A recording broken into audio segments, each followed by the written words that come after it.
महाराष्ट्र के पुणे में crime branch unit 1 ने कुख्यात अपराधी श्वेतांग निकालजे पर शिकंजा कस दिया है। 17 साल की उम्र की लड़की को अगवा कर फराज खाना पुलिस थाना सहित पुणे पुलिस को अदालत के कटघरे में खड़ा कर उनके लिए चुनौती बन चुके कुख्यात बदमाश श्वेतांग निकालजे को आखिरकार पुणे पुलिस के क्राइम ब्रांच यूनिट 1 की टीम ने भोर इलाके से धर दबोचा।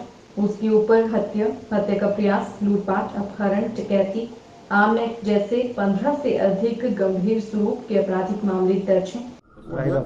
राहायला होते काही तिथे कायमचे कोणत्या राहिले कायमचे, कारण की एफटीआयच्या समोर ते खाली जागा असल्यामुळे तिथे तो घेऊन गेला। तिथे तो वेल्डिंगचं काम करतो त्या एफटीआय मध्ये। तर मान्य उच्च न्यायालयाने सवाल सादर करायला सांगितलेला आहे, ते या तपासाच्या अनुषंगाने जो काय तपास झालेला आहे त्या अनुषंगाने सादर करण्यात येईल। इस चैनल के लिए पुणे से राकेश छाजे की रिपोर्ट।